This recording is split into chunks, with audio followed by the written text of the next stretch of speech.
কেমন আছো তোমরা সবাই? আশা করি খুব খুব ভালো আছো। আমিও আছি বেশ। একটা নতুন ভিডিওতে তোমাদের সকলকে ওয়েলকাম। তো আজ হলো সোমবার। চলো সপ্তাহের প্রথম দিন একটা খুব শর্ট মিনি ভ্লগ শেয়ার করব তোমাদের সাথে। তো শেষ পর্যন্ত দেখতে থাকো আর অবশ্যই কমেন্টে জানাবে কেমন লাগছে আমার এই ভিডিওগুলো।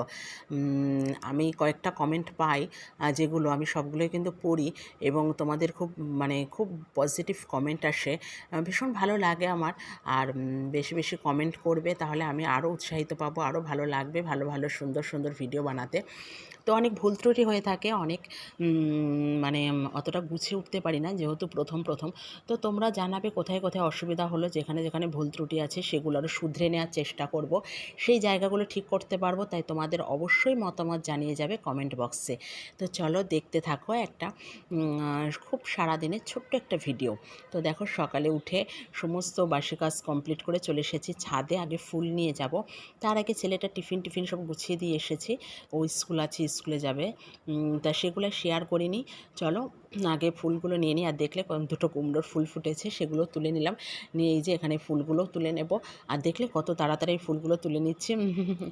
তো চলো, খুব দ্রুত গতিতে কাজ করতে হবে যেহেতু ছেলেটার স্কুল। আর সকালে স্কুল হলে না এই একটা সমস্যা হয়ে যায়, খুব ব্যস্ততা থাকে আর কি। বিশেষ করে ঘুম থেকে ওঠার।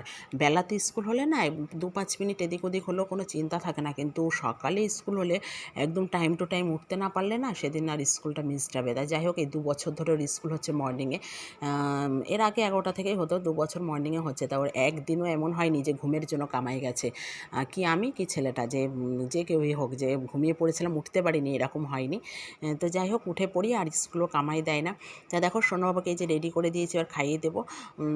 খেয়ে টেয়ে নিয়ে ওর বাবার সাথে রওনা দেবে। আমাকে আবার আনতে যেতে হবে, প্রচুর ব্যস্ততা আজকে, আর ওর বাবার আর সময় হবে না, আমি যাব আনতে। তাই ওই জন্য ঝটপট করে গুছিয়ে নিচ্ছি।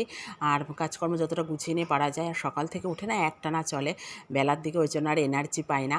আর এই যে ঝটপট করে একে গুছিয়ে দিই, দিয়ে রেডি করে নিয়ে তারপরে আমি পুজো করব ধীরে সুস্থে। ফুল টুল সব আনা হয়ে গিয়েছে, ওকে রওনা করে দিয়ে তারপরে আমি পুজোয় বসবো। দেখো, আমার পুজো পাঠও কমপ্লিট। আর তোমরা সবাই ভগবান দর্শন করে নাও, আর সবাই বলো রাধে রাধে। ভগবান সবার ভালো করুক, মঙ্গল করুক, এই প্রার্থনা ভগবানের চরণে সব সময়। আর কি অপূর্ব লাগছে দেখেছো আমার ভগবানকে, কি সুন্দর ফুলের সাজে সেজে উঠেছে, কি অপূর্ব লাগছে না? এটা ভীষণ আমার শান্তির জায়গা। আমি প্রতিটা ভিডিওতেই কম বেশি বলি, এখানে আমার অপার শান্তি। এখানে আমি সারাদিন মন চাই ভগবানের সামনে বসে থাকি। আর যত দুঃখ কষ্ট ব্যথা বেদনা আছে না, সব সব ভগবানের চরণে সমর্পণ করে দিই। যে আমার যা কিছু আছে সব তোমার চরণে সব সমর্পণ করে দিলাম। সেটাই সবসময় মনে প্রাণে বলি। আর ভগবানের সামনে যে কি শান্তি, ভগবানের সাথে থাকার যে কি অপার শান্তি, সেটা বলে বোঝানো যাবে না। আর এই সকালবেলায় পুজোটা দিলে না মনটা অটোমেটিক্যালি ভালো হয়ে যায়। তুমি যত তাড়াতাড়ি পুজো দেবে, যত তাড়াতাড়ি ভগবানের যত সকাল সকাল আর কি, একদম আর্লি মর্নিংয়ে দেখবে পুজো করে নেবে, তো দেখবে মনটা ভীষণ ফ্রেশ হবে, একটা পজিটিভ ভাইব আসে, একটা পজিটিভ এনার্জি তৈরি হয়। এবং এটা ভীষণ ভালো। তো প্রত্যেকটা পরিবারেই উচিত একদম সকাল সকাল পুজো পাঠ দেওয়ার, জানো না অন্তত। তো যাই হোক, তারপরে আমি তো চেষ্টা করি, তবুও লেট হয়ে যায়। তো এখানে সকালের পুজো পাঠ কমপ্লিট, তারপরে চলে এসেছি রুটি করতে। দেখো, আজকে আগে রুটিটা করে নেবো, ঝটপট করে রুটি, আর সকালে একটু আলু কুমড়ো ভাজা, এই দুটো করবো। তাই যে এখানে দেখলে আটা মেখে রুটিও করে নিলাম। এখনও চা খাইনি, তারপরে চা খাবো। চা করাই থাকে, চা সকালে মাই করে ওরা খায়, আর আমারটা থাকে, আমি পরে ধীরে সুস্থে আমার সুবিধা মতন টাইম মতন আমি খাই। আর আমি যখন ওরা যখন খায়, আমি অ্যাকচুয়ালি তখন পুজো করি, ওই জন্য আর একসাথে খাওয়া হয় না। তো ওই জন্য আমি পরে ধীরে সুস্থে খাই। তো এই যে রুটি টুটি করে সম্পূর্ণ কমপ্লিট সকালের ব্রেকফাস্ট। এবার ধীরে সুস্থে বসে এখানে চা খাবো। আর এই নদীর পাশের এই খাটটায় বসে না চা খাইবার বসে থাকতে আমার ভীষণ ভালো লাগে। এই যে চা খেতে খেতে বাইরের দৃশ্য, এত সুন্দর নদী, হাওয়া, পাখির মিষ্টি ডাক, প্রকৃতি আমাকে ভীষণ টানে। আমি প্রতিটা ভিডিওতেই কম বেশি বলি, তোমরা শোনো, প্রকৃতি ভীষণ আমাকে টানে, ভীষণ আমাকে টানে, জানো না? তাই দেখতে দেখতে না বাইরের প্রকৃতিটা দেখতে দেখতে সুন্দর একটা দেখবা হাওয়া আসে, ভীষণ ভালো লাগে। আর আমি সকালে উঠে আগে জানলা দরজা খুলে দিই। আমি জানলা দরজা বন্ধ করে না একদম থাকতে পারি না। ঘুম থেকে উঠেই মোটামুটি আমি যত জানলা দরজা আছে সব খুলে দিই। বাইরের হাওয়াটা ভেতরে আসে, সূর্যের আলো, এগুলো ভীষণ দরকার, ভীষণ আমাদের শরীর স্বাস্থ্যের পক্ষেও ভীষণ উপকারী আর ভীষণ ভালো। ঘর দোরে আলো বাতাস চলাচল করবে, এটা ডাক্তাররাও বলে এটা সুস্বাস্থ্যের জন্য ভীষণ উপকার। সবসময় জানলা দরজা বন্ধ করে রাখা এটা কিন্তু ভীষণ ক্ষতিকর, জানো না? তো আমার তো এমনি ভালো লাগে, ছোট্টবেলা থেকে ওই বাড়িতে আমি, আমার মা, আমরা প্রত্যেকে জানলা দরজা খুলে দিই ঘুম থেকে উঠেই, যে আলো বাতাস চলাচল করুক, আসুক। ভীষণ ভালো, এটা ভালো লাগে, আমারও খুব ভালো লাগে। আমি জানলা দরজা দিয়ে থাকতে পারি না, এখানে এসেও তাই। তো তারপরে দেখলে ওই যে তরকারি, রুটি, মানে ওটা ভাজা, আলু কুমড়ো ভাজা সব কমপ্লিট। আর ওটা মাঝখানটা দেখলে কুমড়োর ওই মুখটা ফাঁকা করে দিলাম কেন, ওই জায়গাটা একটু তেল বেশি হয়ে গিয়েছিল। তা অত তেল খাওয়া উচিত না, এটা শরীর স্বাস্থ্যের জন্য ভীষণ ক্ষতিকর। আর আমি একটু মেনটেন করি তেল ফেলগুলো, একটু যদি একটু সুস্থ থাকা যায় আর কি, একটু মেনটেন করে চললে না দেখবে একটু সুস্থ থাকা যায়। আর কথায় আছে না, স্বাস্থ্যই সম্পদ।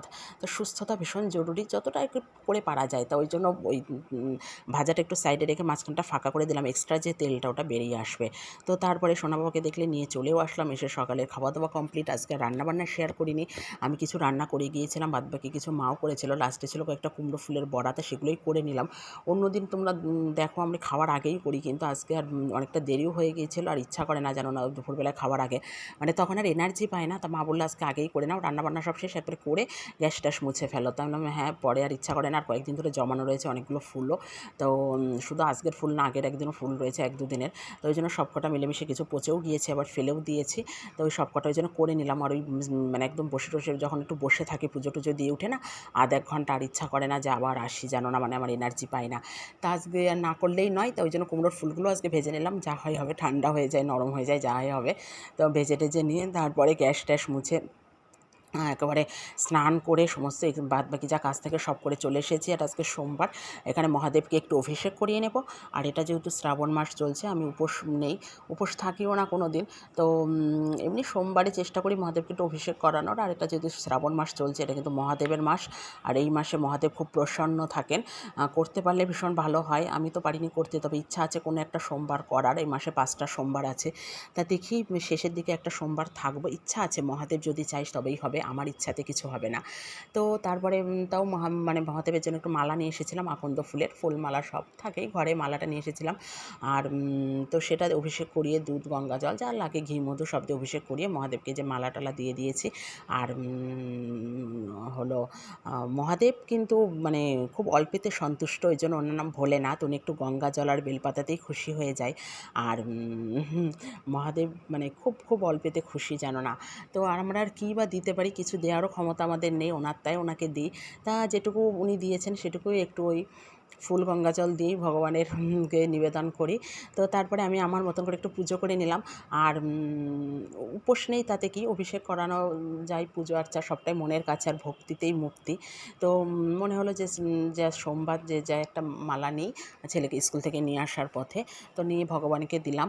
আর ভগবানকে অভিষেক করিয়ে এই যে এখানে দিয়ে দিলাম। আর মহাদেব এই মাসে খুব প্রসন্ন থাকেন, খুব খুশি থাকেন। মন থেকে মহাদেবের কাছে কিছু চাইলে, ভগবানের কাছে চাইলে তিনি নিশ্চয়ই পূরণ করবেন, পূরণ করেন। উনি ভোলেনাথ, উনি খুব সাধাসিধে আর পরম বৈষ্ণব।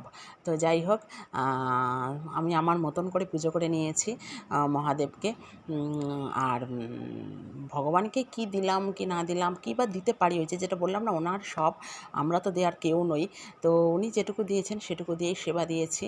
আর অনেকে অনেক অনেক কিছু দেয়, আমার কিচ্ছু নেই, আমি নিঃস্ব। উনি যা জোগাড় করে দিয়েছেন সেটুকু দিয়েই দিয়েছি। তো যাই হোক, আর ভুল ত্রুটি সব উনি ক্ষমা করে নেবেন নিজের সন্তান হিসাবে। সেটা আমি সবসময় বলি পুজোর শেষে, যে ভুল ত্রুটি যা হয়েছে তোমাদের মতন করে তোমরা ক্ষমা করে নিও সন্তান হিসাবে। আর যদি শাস্তিও দেবে তো সে শাস্তিও আমি মাথা পেতে নেব। তো যাই হোক, তারপরে যে পুজো পাঠ কমপ্লিট, তোমরা সব ভগবান দর্শন করো, ভোগ দর্শন করো। আর ভোগ দর্শনে দুর্ভোগ কাটে। ভগবান সবার ভালো করুক, ভালো রাখুক সবাইকে, সবার মনস্কামনা পূরণ হোক। তো তারপরে এই যে এখানে পুজো টুজো দিয়ে এবার একটু রেস্টের সময়, এই আধ-এক ঘন্টা একটু বসে এখানে সোফাটার পরে, ছেলেটাকে বলি একটু পড়। তো আজকাল ও আর পড়তে চাচ্ছে না।